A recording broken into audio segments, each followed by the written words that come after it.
Hi friends, बहुत बहुत स्वागत है आपका अपने चैनल यूजीसी नेट साइंस दर्पण में। तो सबसे पहला कमेंट आपका ये है कि मैम नेट की तैयारी कैसे स्टार्ट करें। और मैंने आपको बहुत पहले बताया था कि मैं इस बार नेट की तैयारी में कुछ अलग तरीके से लेकर आ रही हूँ। और तो वही चीज़ मैं आपको दिखाना चाहती हूँ किस तरह से मैंने पीडीएफ को अपडेट कर दिया है और कैसे हम अपनी तैयारी को एक नई दिशा में लेके चलेंगे ताकि आपको ये तैयारी आपको बिल्कुल बोझ न लगे। मैंने यहाँ इकाई 1 से इकाई 4 तक के अपना सिलेबस रखा है और देखिएगा उस सिलेबस को कैसे मैंने अपडेट कर किया हुआ है अगले आगामी परीक्षा के लिए।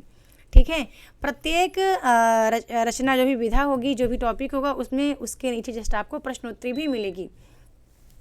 सबसे पहले काफ़ी मित्र मेरे को पूछ रहे हैं कि मैम कट ऑफ के बारे में बताएं। तो देखिए, कट ऑफ की बात अभी नहीं की जा सकती क्योंकि जब तक आपका आंसर की नहीं आएगा कट ऑफ पर कोई वीडियो बनाना मुझे फालतू लगता है।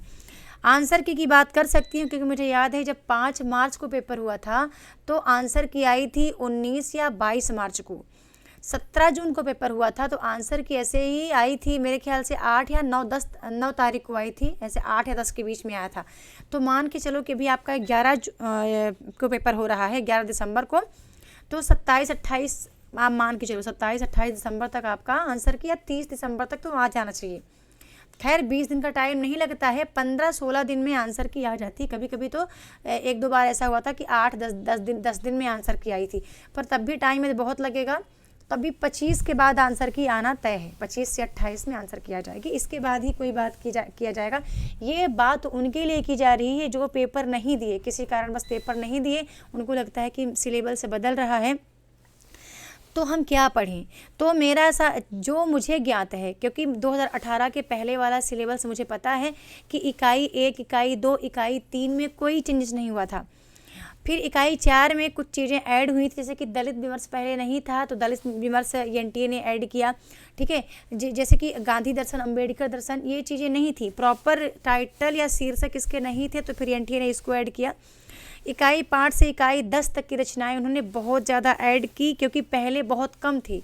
कुछ ही थे, जैसे कि मैला आंचल था और गोदान था, 2-3 रचनाएं और उपन्यास के संदर्भ में थी। वैसे ही हिंदी यदि कविता की बात करूं तो कामायनी थी, अंधेरे में मतलब मुक्त बोध की रचनाएं थी, मैथिली जी की रचना थी, अयोध्या श्री उपाध्याय जी की रचना थी। ऐसे ही सेलेक्टेड लोगों की रचनाएं थी।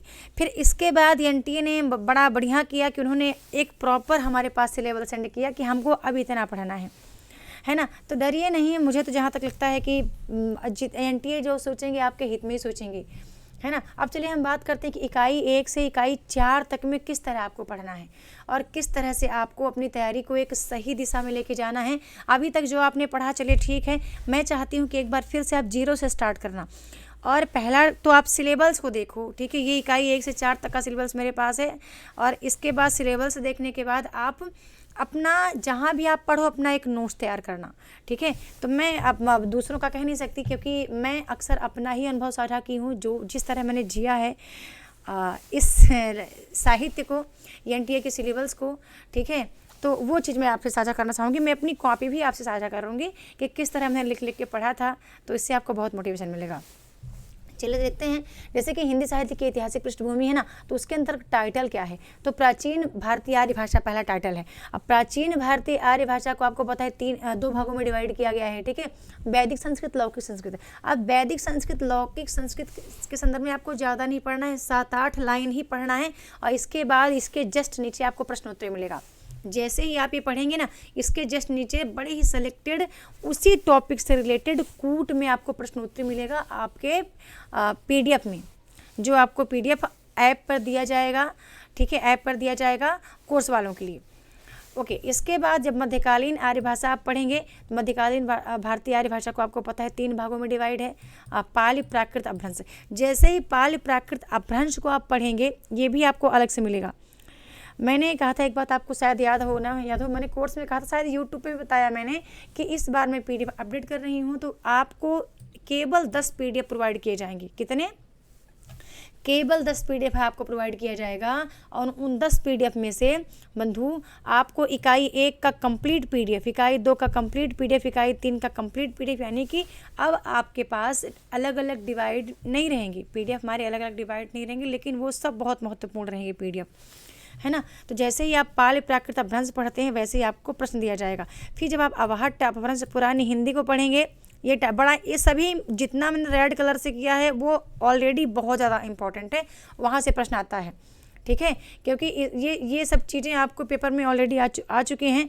और ये अवहट्ट अपभ्रंश पुरानी हिंदी भी महत्वपूर्ण है, क्योंकि यहाँ पे आप गुलेरी जी, आचार्य शुक्ल दोनों के अनुसार आप हिंदी को पढ़ेंगे। आधुनिक भारतीय आर्य भाषा बहुत ज़्यादा इंपॉर्टेंट है, क्योंकि इसका वर्गीकरण आपके लिए इसलिए जानना ज़रूरी है। इसी के अंतर्गत जितने भी अपभ्रंश आए हैं, अपभ्रंश के अंतर्गत विकसित उपभाषाएं और उपभाषाओं के अंतर्गत बोली जाने वाली बोलियां, वहाँ से प्रश्न आता है, ठीक है। अब फिर हिंदी का भौगोलिक विस्तार हम देखते हैं। तो पश्चिमी हिंदी को कितने भागों में डिवाइड किया गया है? पूर्वी हिंदी, ठीक है। अब पूर्वी हिंदी किस अपभ्रंश से विकसित है? पश्चिमी हिंदी किस अपभ्रंश से विकसित है? राजस्थानी किस अपभ्रंश से विकसित है?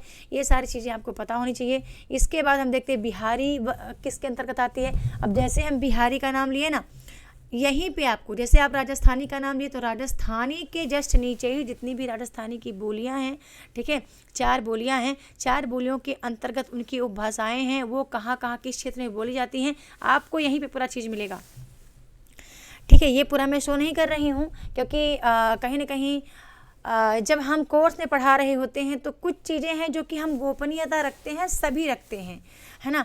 तो कुछ चीज़ें हैं जो हम शो करते रहते हैं आपके समक्ष, क्योंकि ये चीज़ें हमारी पुस्तकों में भी ऐड हो रहा है, ऐड हुआ है, हो नहीं रहा, ऐड हो चुका है, तो इसलिए नहीं उसको यहाँ पे पूरा शो कर रहे हैं, ठीक है। उसकी एक झलक आपके सामने रख रहे हैं कि जैसे राजस्थानी है ना, तो राजस्थानी का, अब राजस्थानी बोलियों के अंतर्गत आपको राजस्थानी भाषा, उसके बोली, उसका कहाँ कहाँ पे वो बोली जाती है, पूरा राजस्थानी साहित्य पूरा आपको यहीं पे दिखेगा। बिहारी के लिए बिहारी का पूरा जितना भी बिहारी बोली है, बिहारी किस अपभ्रंश से विकसित है, ऐसे ही पहाड़ी भाषा के संबंध में। फिर जब आप हिंदी के विविध रूप पढ़ेंगे ना, तो हिंदी, उर्दू, दक्षिणी हिंदुस्तानी, आपको यहीं पे पूरा उसका एक्सप्लेन मिलेगा। एक्सप्लेन के साथ साथ उसके प्रश्न आपको यहीं पे मिल जाएंगे। फिर जब हिंदी का भाषिक स्वरूप आप पढ़ेंगे, खंड खंडेतर, तो आपको यहीं मिलेगा, उसके प्रश्न आपको मिलेंगे। जब आप हिंदी की ध्वनियों का वर्गीकरण पढ़ेंगे, ठीक है, हिंदी के ध्वनियों का आप वर्गीकरण पढ़ेंगे, तो आपको इस वर्गीकरण के अंतर्गत पूरी चीज़ें आपको यहीं मिलेंगी। और फिर से आपको प्रश्नोत्तरी देखना पड़ेगा। और इसका आपको क्या करना है कि आपको एक शॉर्ट PDF बनाना पड़ेगा, ठीक है, शॉर्ट नोट्स बनाना पड़ेगा। ये नोट्स के लिए मैं आपको भेज रही हूँ, ये नोट्स दिखा रही हूँ कि इस तरह से आपको अपना नोट्स बना के पढ़ना है। और या तो फिर आप प्रिंट आउट लीजिएगा, ठीक है। अभ्यंतर प्रश्न के अंतर्गत स्पर्श व्यंजन, अब कितने स्पर्श व्यंजन है, कितने संघर्षी व्यंजन है, ओके। इसके बाद हम देखते हैं कितने अनुनासिक व्यंजन हैं, पार्श्विक व्यंजन कौन से हैं, लुंठित व्यंजन कौन से हैं, उत्क्षिप्त कौन से हैं, अर्धस्वर कौन से हैं। जब बाह्य प्रश्न के अंतर्गत हम बाह्य प्रश्न का वर्गीकरण पढ़ते हैं तो स्वर ध्वनि को देखते हैं, स्वर ध्वनि के अंतर्गत कौन कौन से आते हैं। फिर हम देखते हैं कि संवृत्त स्वर कौन कौन से हैं, ठीक है, संवृत्त स्वर, फिर अर्धविवृत्त स्वर, फिर अर्धविवृत्त स्वर, अविवृत्त स्वर। ये यहाँ पे ये आपको जो शीर्षक दिख रहे हैं, इस शीर्षक के नीचे आपको क्या दिखेगा, आपको इसका एक्सप्लेन दिखेगा। जब व्यंजन ध्वनि पढ़ेंगे तो सघोष, अघोष, अल्पप्राण, महाप्राण पढ़ेंगे। आप हिंदी शब्द रचना को देखना पड़ेगा आपको, ठीक है। उपसर्ग, प्रत्यय, समास, ये सब बहुत ही शॉर्ट में रखा है, इसका ज़्यादा एक्सप्लेन मैं नहीं कर रही, क्योंकि इसलिए आपको ये तथ्य आपको हर जगह मिल जाता है, लेकिन तब भी एक दृष्टि आपको इस पर रखनी है अपनी। जब हम हिंदी की रूप रचना को पढ़ते हैं तो कहीं ना कहीं ये भी आपको, ये मैंने यहाँ पे ऐड किया है सिलेबस के अनुसार, लेकिन इसका एक्सप्लेन मैं आपके साथ नहीं करूँगी, ये कहीं ना कहीं आपको मिल जाता है। बहुत ही सूक्ष्म इसका अध्ययन रहेगा, है ना। क्रिया विशेषण क्या है, संज्ञा, सर्वनाम, कारक, ये सब चीज़ें बहुत ही सूक्ष्म में आपको वहाँ, मतलब बहुत ही शॉर्ट में वहाँ पे उपलब्ध रहेगा। ये आप कहीं भी यूट्यूब पे इसकी वीडियो देख सकते हैं, आप कोई भी व्याकरण की पुस्तक उठा सकते हैं, आप वहाँ पे भी आपको मिल जाएगा। हिंदी वाक्य रचना बहुत ज़्यादा महत्वपूर्ण है, ठीक है, हिंदी वाक्य रचना महत्वपूर्ण है, क्योंकि आपको पता है इसका वर्गीकरण आपके पेपर में आता है। फिर हिंदी भाषा का प्रयोग, उसके विभिन्न रूप हमें पढ़ने हैं। बोली क्या है, मानक भाषा को हम छोड़ देंगे, लेकिन बोलियों को हम पढ़ेंगे। राजभाषा को हम पढ़ेंगे, ठीक है, राष्ट्रभाषा तो आपके लिए आम चीज़ है, आप इसको देख सकते हैं। इसके बाद हम क्या पढ़ेंगे, पेपर के लिहाज से हम हिंदी की संवैधानिक स्थिति पढ़ेंगे। हम इन चीज़ों को छोड़ देंगे, मैंने कहा है कि जो मैंने वैसे भी हाईलाइट किया है ग्रीन से, वो आपके लिए बहुत ज़्यादा उपयोगी है। तो हाँ, हम हिंदी की संवैधानिक स्थिति को पढ़ेंगे, हम देवनागरी लिपि, उसकी विशेषताएँ, उसका मानकीकरण पढ़ेंगे। इसके बाद जैसे कि देवनागरी आप पढ़ रहे हैं ना, तो देवनागरी से अलग प्रश्न आपके सामने आएगा। हिंदी की संवैधानिक स्थिति पढ़ रहे हैं तो हिंदी की संवैधानिक स्थिति से आपको अलग प्रश्न मिलेगा। आपकी उसी पीडीएफ के नीचे ही आपको प्रश्नोत्तरी देखने को मिल जाएगा। हम चलते हैं फ्रेंड्स, अब इसके बाद ये बहुत सारे मैंने प्रश्नोत्तरी यहाँ पे ऐड किए थे। अभी जब हम अपने कोर्स में हम रिवीजन कर रहे थे तो हमने कुछ चीज़ें यहाँ पे ऐड करी थी। तो जो लोग नए हैं और आप चाहते हैं कि आप इसका आंसर दे पाएंगे तो एक बार इसका आंसर आप देने का प्रयास करना कि राजस्थानी का विकास सौरसेनी अपभ्रंश के नागर रूप से माना जाता है। इसकी 4 प्रमुख बोलियां हैं, मारवाड़ी, ढूंढाड़ी, मालवी और मेवाती। मारवाड़ी पूर्वी राजस्थान की बोली है। इसका उद्भव देखिए, अभी हमारे पीडीएफ में आपको दिखा ना, ये पेपर में आया था ना, ये पेपर में आया था। और मैं जब मैंने एनालाइज किया तो मैंने देखा, अच्छा एक प्रश्न और ले लेती हूँ। कुछ लोग कहते थे कि मैम क्या मूल किताब पढ़ेंगे तभी भी एग्जाम निकलेगा? बहुत बेसिक चीज़ है ये, सोचने वाली चीज़ है। चलो इकाई 1 से इकाई 4 तक आपने पढ़ लिया, ठीक है। अब आपको रहा इकाई 5 में हिंदी कविता लगी है, तो कविता आप भावार्थ के पीछे कभी मत भागना। 3 चीज़ें ही आपको पढ़नी है। एक तो कवि का जन्म समय, और कवि के जन्म समय के साथ साथ आपको कविता का प्रकाशन वर्ष, ये पहली चीज़ हुई। दूसरी कविता का संकलन, कविता किसमें संकलित है आपको ये देखना है। और तीसरी कविता की पंक्तियाँ पढ़ लेना है, ठीक है। कविता की पंक्तियाँ जब आप पढ़ रहे हैं तो ये बात आपको पता होनी चाहिए कविता में अलंकार कौन सा है, कविता में एक छंद है कि कविता में मतलब जितने भी उसके भाव पक्ष, उसके कला पक्ष हैं, ये आपको पता होना चाहिए। भावार्थ ना भी पढ़ेंगे तो भी आप भाव पक्ष, कला पक्ष कविता को पढ़ने से इतनी परख आपके पास होती है। नहीं होती तो जहाँ भी आप कोर्स में पढ़ेंगे ऑलरेडी आपको ये 4 चीज़ें वहाँ प्रोवाइड की जाएंगी। अब रही बात मूल किताब की, तो हिंदी कहानी बहुत शॉर्ट है, 188 पेज का संपूर्ण हिंदी कहानी है। वो आप चाहें तो 1 दिन में पढ़ सकते हैं। हिंदी नाटक कुछ ही बड़े हैं, सभी नाटक बड़े नहीं हैं, तो नाटकों को भी आप चाहें तो यदि 1 दिन में भी 1 नाटक आप ख़त्म करेंगे तो भी ज़्यादा नहीं है। हिंदी निबंध भी है कि आप 143 पेज का मूल पीडीएफ है। मूल पीडीएफ 143 पेज तो बहुत ज़्यादा नहीं होता फ्रेंड्स, ठीक है। आपके लिए कठिन है पढ़ना क्या? हिंदी उपन्यास कठिन है क्योंकि वो बहुत बड़े बड़े हैं, तो उनको मैं पढ़ने का सुझाव नहीं देती। अभी बदला हुआ पैटर्न आएगा तो कुछ बोल पाऊंगी, लेकिन पुराने पैटर्न के लिए बोल रही हूँ। ऐसे ही हिंदी गद्य की जो अन्य विधाएं हैं, कुछ चीज़ें हैं जो कि आप पढ़ सकते हैं, कुछ ही चीज़ें नहीं पढ़ सकते। जैसे कि आप मुर्दहिया पढ़ सकते थे, ठीक है। अब ये सब चीज़ें कोर्स में थी। कोई बंदा जब आपको पढ़ाता है ना, वो मूल पुस्तक को पढ़ के वहाँ से महत्वपूर्ण तथ्यों को उठा करके और अपने छात्रों को देने का प्रयास करता है। कोई नहीं कहेगा कि हम अब पूरा मूल टेक्स्ट ही पढ़ाएं। अब कोई ऐसा नहीं कि पाई पाई पढ़ाएगा। हिंदी जो भी दिनकर जी की रचना है, ठीक है, जैसे बड़ी बड़ी रचनाएं हैं, तो कोई नहीं कहेगा कि हम अब रसमरथी को उठाएं और पॉइंट टू पॉइंट हम एक एक लाइन को हम पढ़ने चले, ठीक है। बहुत जो अच्छा पढ़ा रहे हैं वो सेलेक्टेड पंक्तियों को ही उठाएंगे, है ना। तो खैर ये पर इस तरह मत जाइए कि आप टेक्स्ट नहीं पढ़ेंगे तो आपका एग्जाम नहीं निकलेगा। यदि आप बहुत अच्छे से तैयारी कर लेते हैं, मैंने कई बार इसके लिए बोला है, मैं अब वही मैं पढ़ाती आई हूँ अभी तक, ठीक है। मूल किताब से बहुत आएगा, जो टेक्स्ट पर आधारित आएगा प्रश्न, मुश्किल से 20 प्रश्न, ठीक है, 20 प्रश्न आएगा और 80 प्रश्न आपसे बन भी रहे हैं। और 20 प्रश्न यदि आपका कुछ तो तुक्का उक्का लगाने से क्योंकि मेहनत आपकी कहीं व्यर्थ नहीं जाएगी, कहीं ना कहीं आप उसको पकड़ेंगी, ठीक है। जब आप पढ़े हैं तो आप पकड़ने का प्रयास करेंगे। और पहले से कहते हैं ना कि पहले से आपको हार नहीं माननी है। जिस पर आपने कदम रख लिया है, अब आपने कदम रख दिया तो आप चलते रहिए, आप रुकिए मत। और जो लोग सोचते हैं, जो लोग ये सोच रहे हैं कि हम फिर फॉर्म आएगा तब फिर पेपर की तैयारी करेंगे, और वही लोग मार खा जाते हैं। तो इस तरह से आप नहीं, आप कहीं भी पढ़ें लेकिन आप पढ़ते रहें, है ना। तो ये अब ये प्रश्न आपके सामने है, ठीक है, ये प्रश्न आपके सामने है।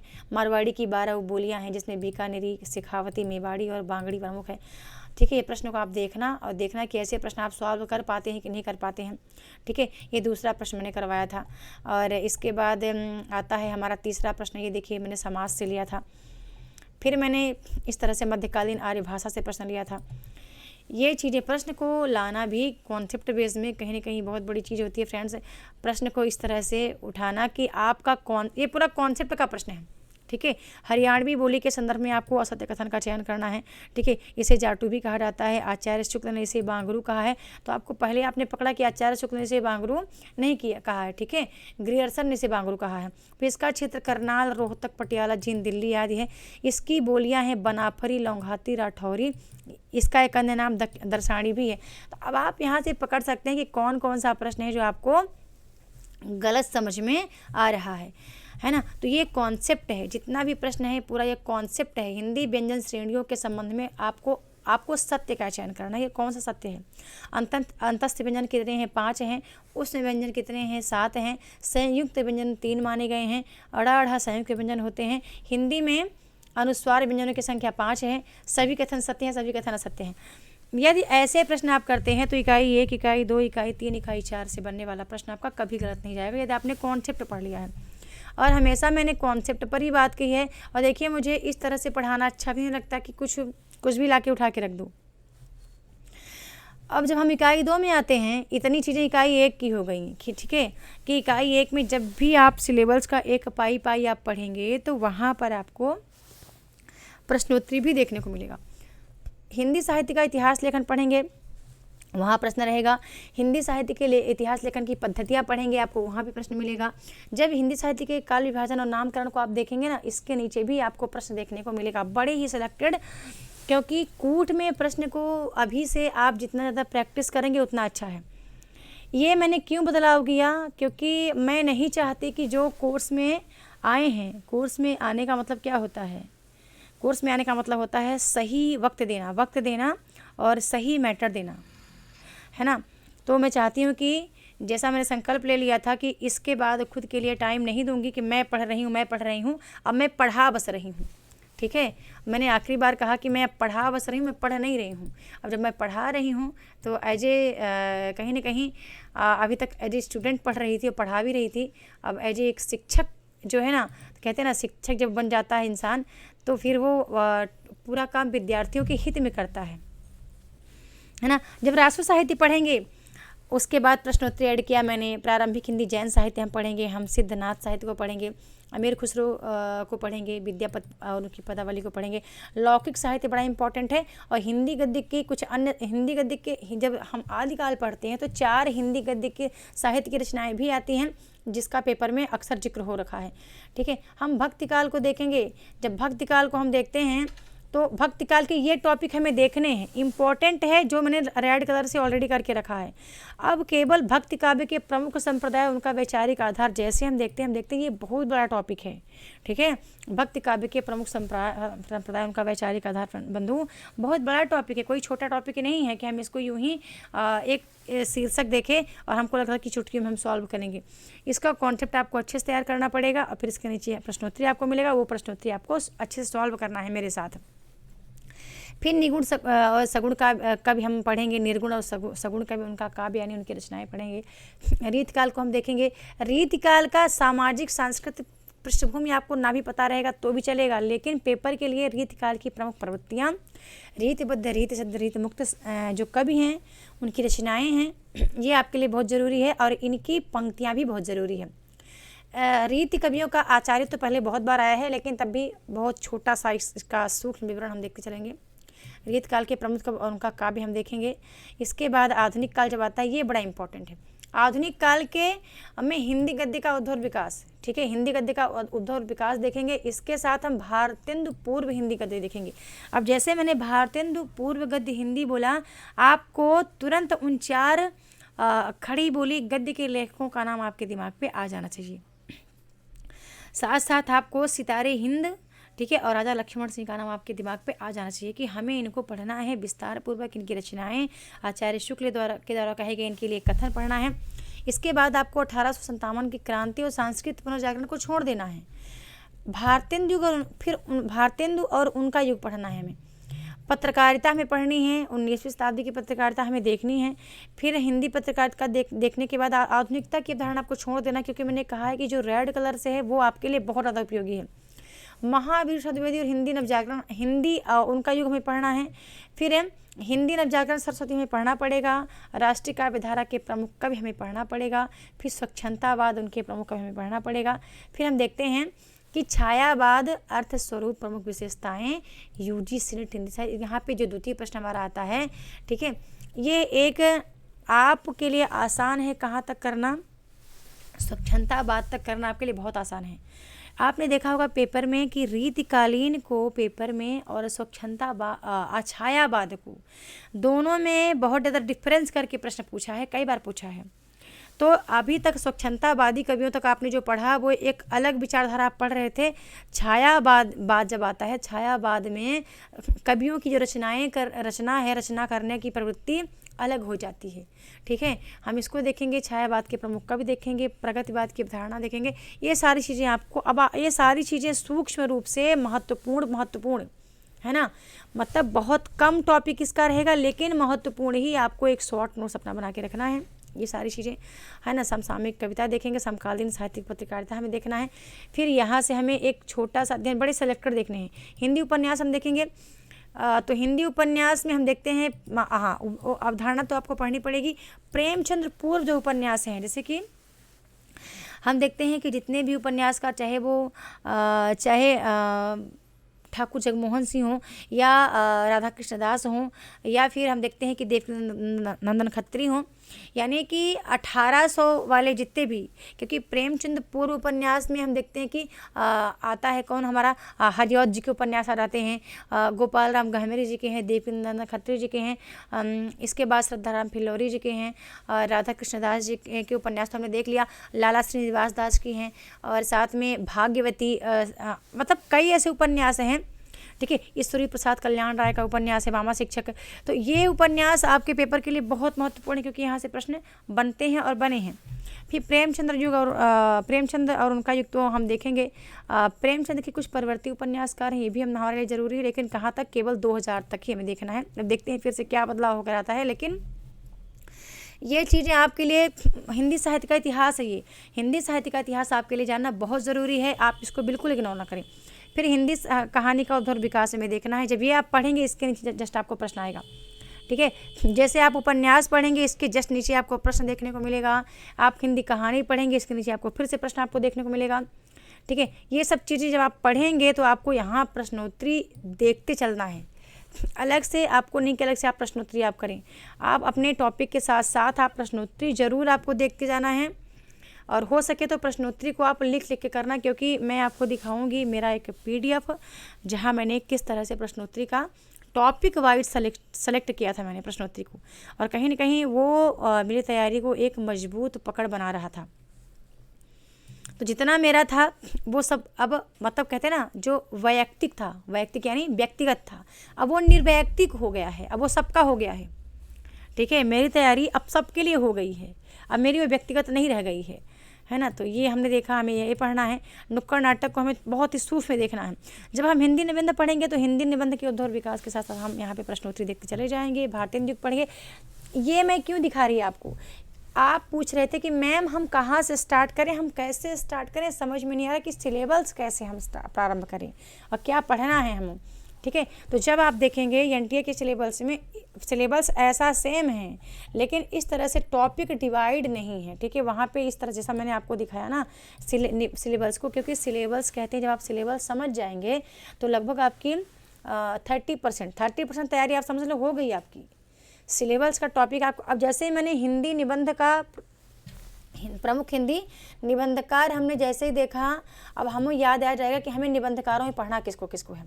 वो सेलेक्टेड 10-15 निबंधकार हैं जो कि बहुत ज़्यादा इंपॉर्टेंट है। पहली बात तो जितने भी भारतीय युगीन निबंधकार हैं, या फिर शुक्ल युग के निबंधकार, शुक्लोत्तर युग निबंधकार, और जितने भी ललित निबंधकार हैं। ठीक है, ललित निबंधकार, जितने व्यंग निबंधकार हैं, ये बहुत सेलेक्टेड रखे गए हैं, और इनको पढ़ना पड़ेगा और लिख के ही पढ़ना पड़ेगा। और निबंधकारों के नीचे प्रश्न आएंगे, लगभग बहुत सारे प्रीवियस क्वेश्चन होंगे, बहुत सारे प्रश्न ऐसे हैं कि जो नए भी रहेंगे वो आपको देखना है। ऐसे हिंदी आलोचना आपको देखना है, हिंदी समकालीन आलोचना, और उसके प्रकार भी देखना है। अब जब हिंदी गद्य की यानी विधाएं, तो ठीक है, ये तो बहुत कमाल का PDF है मेरा। ये PDF इसलिए कमाल है क्योंकि इससे बाहर कभी प्रश्न नहीं बना है। मैंने जितनी बार भी दिया, मुझे यहीं से प्रश्न मिले थे। ये जैसे आप रेखा चित्र पढ़ेंगे ना, रेखा चित्र से प्रश्न आपको मिलेगा। संस्मरण पढ़ेंगे, संस्मरण के नीचे आपको प्रश्न मिलेगा। ठीक है, तो ये चीज़ें हैं आपके परीक्षा के लिए, परीक्षा के लिहाज से। और देखिए, अब आ गया प्रश्न, इकाई 2 से मैंने यहाँ पे टॉप सेलेक्टेड प्रश्न रखे थे। अब आप प्रश्न को देखना, वीडियो पॉज करके, और आप आंसर लगाने का प्रयास करना कि इसका करेक्ट आंसर क्या होना चाहिए। है ना, कि भारतेंदुकृत फूलों का गुच्छा में संकलित है। क्या संकलित है? विभिन्न पत्रिकाओं में प्रकाशित उनके लेख, खड़ी बोली में रचित उनकी कविताएं, उनके अनुदित नाटकों के मुख्यांश या अंग्रेजी शिक्षा प्रचार प्रसार के विरुद्ध उनकी व्यंग्यात्मक टिप्पणियाँ। इस तरह ये प्रश्न आपने देखा। फिर ये आप ये अब ये पूरा प्रश्न देखिए इस तरह से, ये प्रश्न इकाई 2 का जितना प्रश्न आया था ना, न कहीं पत्रकारिता को छोड़ करके, और बाकी प्रश्न मुझे मेरे पीडीएफ से मिले थे। इकाई 3 मुझे मेरे पीडीएफ से ही मिला था। इकाई 4 का जो कि मैंने नहीं ऐड किया था, क्या नहीं ऐड किया था, कि कहाँ पर इन्होंने पीएचडी की उपाधि प्राप्त की थी अम्बेडकर जी ने।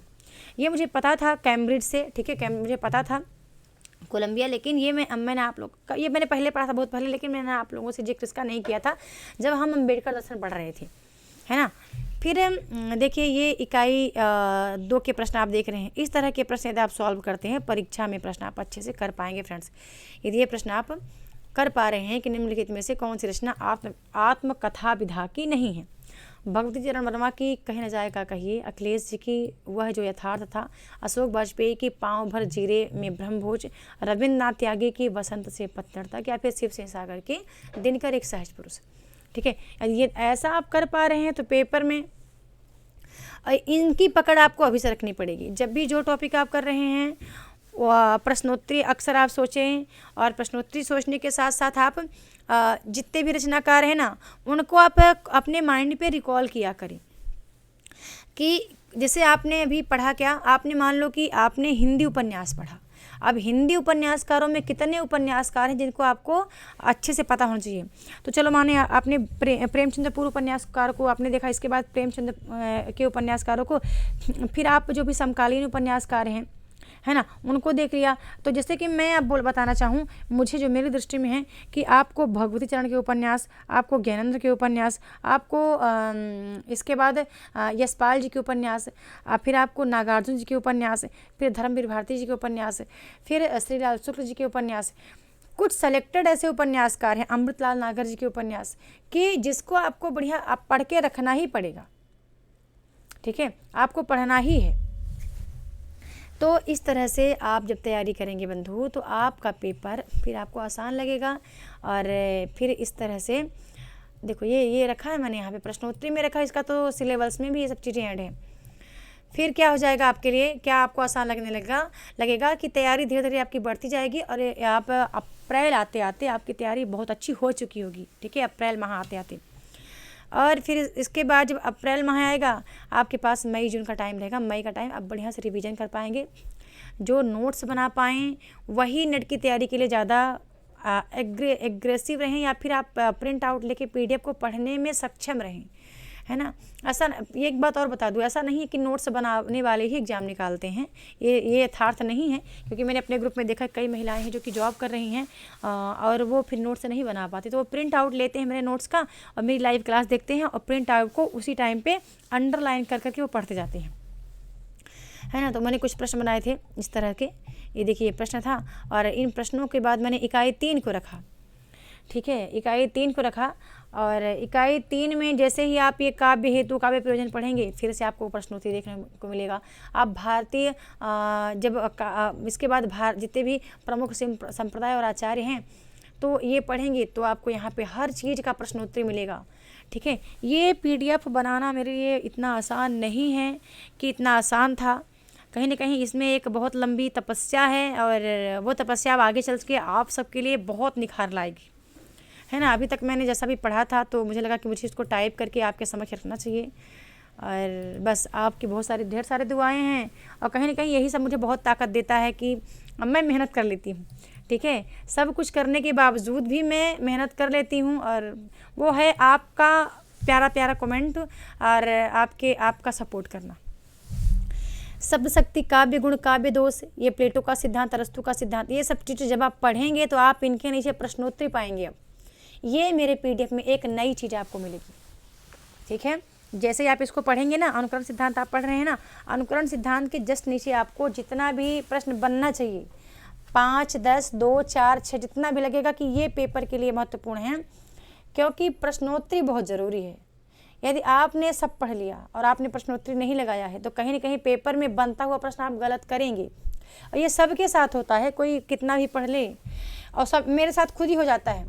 ठीक है, कितना भी, क्योंकि एनटीए का सिलेबस इतना बड़ा है कि हर चीज़ माइंड में तभी आप रख सकते हैं, हर चीज़ आप रख भी नहीं सकते, कुछ सेलेक्टेड आप तभी रख सकते हैं जब या तो आप नोट्स बना के पढ़ रहे हैं या तो प्रॉपर आप अपने सिलेबस के प्रति बहुत एक्टिव हैं, ठीक है, तभी कर रहे हैं। कोई ऐसा बंदा कहे कि हम 4 दिन पढ़ेंगे फिर 6 दिन गैप करेंगे, फिर 2 दिन पढ़ेंगे, फिर हम 10 दिन पढ़ ही नहीं पाए थे, और फिर जब पेपर का फॉर्म भरेंगे फिर हम जाएंगे पेपर देने, तो फिर मुझे नहीं लगता कि इतना पॉसिबल है कि आप फिर नेट 6% में आने के करीब रहेंगे, ठीक है। तो ये देखिएगा, ये तैयारी है, ये उनके लिए बता रही जो जीरो से तैयार करना चाहते हैं, ठीक है, कि जब ये आपको पढ़ना पड़ेगा जितना रेड कलर से जैसे कि मैंने यहाँ पे रखा ना अरस्तू का काव्य सिद्धांत, तो अरस्तू के काव्य सिद्धांत आपको पक्का पढ़ना ही पड़ेगा, प्लेटो को आपको पढ़ना ही पड़ेगा, ये कॉलरिज, इलियट, इनको सबको आपको पढ़ना पड़ेगा, वर्ड्सवर्थ को, ठीक है, ये रिचर्ड को आपको पढ़ना पड़ेगा। मैंने रेड कलर से किया ना, तो समझ जाइए कि अब इनके सिद्धांत हैं ये आपको। और मुझे तो अब लगता है भैया, मैं तो कहती हूँ कि सिलेबस का पाई पता होना चाहिए। मैं अब, पहले तो ये था कि चलो ये पढ़ लो, ये पढ़ लो, वो पढ़ लो, वो पढ़ लो, लेकिन अब मुझे जहाँ तक लगता है कि कोई भी टॉपिक मेरा मन नहीं करता कि मैं छोड़ दूँ अब, ठीक है, कोई भी चाहे रूसी रूपवाद हो, नई समीक्षा हो, मिथक हो, फैटेंसी हो, ठीक है, प्रतीक हो, बिंब हो, कुछ भी हो, फिर इसके नीचे मैंने प्रश्न रखना है, फिर आ गया वैचारिक पृष्ठभूमि, और वैचारिक पृष्ठभूमि का जो मैंने PDF अपडेट किया था वो बहुत कमाल का था, ठीक है, कमाल का था, ये मुझे बहुत काम आया। और इस बार मेरा पेपर 1 भी मुझे बहुत अच्छा लगा कि मेरी वो मेहनत ना सार्थक लग गई, जो मैंने आपको फ्री में PDF प्रोवाइड किया था। सबको मैंने बोल दिया था कि जितने कोर्स में आए हैं पेपर 1 का भले मैं क्लास ले पाऊँ ना ले पाऊँ, मैंने कहा था कुछ ले लूँगी, लेकिन टाइम नहीं मिला, क्योंकि इतना एक्टिव भी मैं नहीं थी, क्योंकि उसका मैंने कोई शुल्क, जब हम कोई चीज़ आपसे ले लेते हैं ना, जब आप शुल्क दे देते हैं हमें, तो हम अंदर से एकदम इतना उत्साहित हो जाते हैं कि नहीं अब अपने बच्चों के लिए करना है। ये पता नहीं कहाँ से ला के शुल्क दिए होंगे कुछ लोग, है ना, लगता है ना कि कुछ लोग कहते हैं हम कभी कभी किसी से कर्ज लेके हम फीस भरे हैं और हम पढ़ना चाहते हैं, तो फिर उस समय ना लगता है कि नहीं अब तो करना पड़ेगा, अब तो पक्का इनके लिए करना है, अब चाहे अपने लिए टाइम हो ना हो लेकिन इनके लिए करना है, ऐसा तो एक मोटिवेशन आ जाता है अपने अंदर, ठीक है। तो हिंदी नवजागरण, अभी जितने भी लाल कलर से हैं भैया ये सारे आपको पढ़ने पड़ेंगे। खड़ी बोली आंदोलन आपको, फोर्ट विलियम कॉलेज आपको पढ़ना है, ये पढ़ना है आपको, ये सब आपको गांधी दर्शन, अम्बेडकर दर्शन, लोहिया दर्शन, यहाँ से कोई टॉपिक मेरे दृष्टिकोण से कोई भी टॉपिक आपके लिए छोड़ना नहीं है। ये मनोविश्लेषण, अस्तित्ववाद, उत्तराधिकारवाद, अब इतना ही पढ़ने में आपको मेरे ख्याल से मार्च लग जाएगा, ठीक है, इतना पढ़ने में, अच्छे से तैयार करने में आपको फरवरी निकल जाएगा, मार्च स्टार्ट हो जाएगा, है ना। तो कोशिश करें, यदि आप खुद से पढ़ रहे हैं तो कह रही हूँ, यदि आप खुद से पढ़ रहे हैं तो, क्योंकि आप 1 दिन पढ़ेंगे, 2 दिन छोड़ेंगे, 3 दिन पढ़ेंगे, 6 दिन नहीं पढ़ेंगे, है ना, जो गृहिणियाँ हैं जो और घर परिवार संभाल रहे हैं, लेकिन जब आप कहीं ग्रुप में जाके पढ़ेंगे तो आप एक्टिव रहेंगे, क्योंकि वहाँ पे सभी छात्र ऑलरेडी एक्टिव हैं। ये स्त्री विमर्श आदिवासी, ये अब ये मत सोचना है भैया इस बार प्रश्न तो आया ही नहीं है, स्त्री से, आदिवासी से, अल्पसंख्यक से तो हम नहीं पढ़ेंगे, हाँ ये मत सोचिएगा, ठीक है। तो जितना सिलेबस में ऐड है, प्रत्येक सिलेबस का आपको एक सूक्ष्म अध्ययन तो करना ही पड़ेगा, भले आप बहुत विस्तार पूर्वक नहीं पढ़ रहे हैं, लेकिन सूक्ष्म के साथ साथ महत्वपूर्ण पढ़ना पड़ेगा कि क्या महत्वपूर्ण है। जैसे मैं महत्वपूर्ण की बात करूं कि चलो मान लो मैंने ले लिया क्या, अच्छा इस महत्वपूर्ण का मैं आपको प्रूफ के साथ पढ़ाऊंगी आपको कैसे पढ़ना। जैसे कि आज मैं अक्षय के बारे में अभी देखती हूँ 3-4 बजे तक एक क्लास अपलोड करूँगी, आप देखिएगा कि आपको पढ़ना कैसे है, क्या है जो उनके बारे में हर चीज़ आपको पता होना चाहिए, ठीक है। तो प्रूफ के साथ करूँगी तो आपको अच्छा लगेगा देखने में। इस तरह फोर्ट विलियम, अभी तो इकाई 4 का पूरा PDF ही है, तो इसको भी यहाँ मेंशन नहीं कर रही पूरा, ठीक है। इसको मैंने जो भी इम्पोर्टेंट था मैंने यहाँ पे रख लिया था, उसको बढ़िया अच्छे से वो करके रेड कलर से बढ़िया इसको पूरा हमने रख लिया था। और ये तरीका है पढ़ने का बंधु, ये तरीका यदि आप अपना रहे हैं इस तरह से, सबसे पहले तो अब ये कितने पेज का है, 49 पेज का है।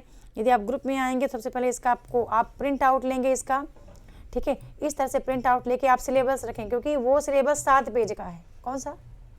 एनटीए का सिलेबस 7 पेज का है वही, लेकिन यहाँ पे पूरा टॉपिक अलग अलग डिवाइड है, ठीक है। ये पूरा टॉपिक अलग अलग से डिवाइड होके रखा है कि आपको इस तरह से इसके बारे में संज्ञान होना चाहिए, है ना। ये आपको इसके बारे में संज्ञान पता होना चाहिए क्या है ये सिलेबस में ऐड हैं, तो इसकी भी तो महत्ता है ना। तो इनके बारे में आपको एक सूक्ष्म किंतु महत्वपूर्ण अध्ययन आपको अपने नोट्स में ऐड करना है, ठीक है। तो ये किसके लिए क्लास थी? उनके लिए जो जो जीरो से तैयार करना चाहते हैं, जिनको लगता है कि मैम कहाँ से तैयारी स्टार्ट करें और क्या पढ़ें, है ना। तो ये आई होप कि आपको ये वीडियो अच्छी लगी होगी, और ये शायद है कि एक नए सत्र की मेरी पहली वीडियो हो सकती है, ठीक है, नए सत्र की मेरी पहली वीडियो हो सकती है। और एक बात आप ध्यान रखना, मैंने कह दिया था कि ये अब मेरा जो पढ़ाना है अब वो खुद का नहीं है, वो सब का हो गया है। जिस तरह आंसू जयशंकर प्रसाद ने पहले अपने लिए लिखा, अपने मतलब अपनी वेदना को व्यक्त किया, फिर बाद में आप बताइएगा किसके मोटिवेशन से, किसी ने उनको मोटिवेट किया कि अब आप इसको अपने लिए नहीं लिखिए, आप सबके लिए लिखिए। आप कमेंट में ज़रा करिएगा, कमेंट करके बताइएगा कि किसकी प्रेरणा से फिर उन्होंने आंसू का द्वितीय संस्करण लिखा। और वो जब दूसरी बार उन्होंने लिखा तो आप ये भी लिखिएगा कि जब पहली बार लिखा उन्होंने तो कितने छंद थे उसमें, अब जब दूसरी बार लिखते हैं तो कितने छंद उसमें ऐड किए गए, फिर कितने छंद हो गए, और किसकी प्रेरणा से मोटिवेट होकर के आंसू वो फिर सबके, उनका आंसू जो काव्य है वो निर्व्यक्तित हो जाता है, सबके लिए हो जाता है, यानी कि व्यक्तिगत ना होकर के निर्व्यक्तिक यानी संपूर्ण जगत के लिए हो गया था, ठीक है। तो इस तरह से एक मतलब सूक्ष्म अध्ययन मैंने आपको बताया कि इस तरह से यदि आप पढ़ते हैं, साथ में प्रश्न उत्तर भी आप ऐड करते जाएंगे बंधु, तो आपका नेट JRF कोई नहीं छीन सकता और आप उसको हासिल कर लेंगे, ठीक है ना। और ऑथेंटिक पढ़ें, मूल पुस्तकों से ही पढ़ें, क्योंकि गाइड वाइड देखो ज़्यादा गाइड पे बिलीव नहीं करती मैं, कुछ थोड़ी बहुत गलतियाँ भी रहती हैं। और तो ठीक है, मिलते हैं नेक्स्ट वीडियो में नए टॉपिक के साथ, तब तक के लिए बहुत बहुत धन्यवाद। और वीडियो को लाइक ज़रूर करना है, पहला काम लाइक ज़रूर करके रखना है। और इसके बाद आपको लाइक करेंगे तो मुझे लगा कि आप प्रेजेंट थे, मतलब आप खुश हैं मेरी वीडियो से, तब आपने लाइक किया है। और एक छोटा सा कमेंट भी करके छोड़ना है कि आप तैयारी, आप न्यू स्टूडेंट हैं या फिर आप ओल्ड हैं, या फिर आपने क्या पहले भी एग्जाम दिया है और अभी आप तैयारी, आपको क्या लग रहा है कि आपको तैयारी स्टार्ट करना चाहिए कि आपको रिजल्ट का वेट करना चाहिए, ठीक है। तो इसका आंसर मैं आपको जल्दी एक छोटी सी वीडियो के माध्यम से दूंगी कि तैयारी किस हद तक है। लेकिन मुझे लगता है कि आप पेपर नहीं दिए थे तो आप तैयारी करो। यदि आपको लगता है तैयारी नहीं थी भाई मेरी, तो आप वेट मत करो, आप अपना 1 महीना बर्बाद मत करो आप, है ना। आपको लग रहा है कि नहीं थी तैयारी मेरे कुछ भी ऐसे 25-50 क्वेश्चन सही हो जाएंगे, तो है ना। और इस पर भी मैं एक वीडियो बना दूंगी कि कितना अधिकतम क्वेश्चन सही होना चाहिए सिलेक्शन के लिए, है ना। एक कट ऑफ नहीं बता सकती, लेकिन एक ये बता सकती हूँ कि कितना क्वेश्चन आपका सही हो जाना चाहिए, है ना। चलिए ठीक है, मिलते हैं नेक्स्ट वीडियो में न्यू टॉपिक के साथ, तब तक के लिए बहुत बहुत धन्यवाद।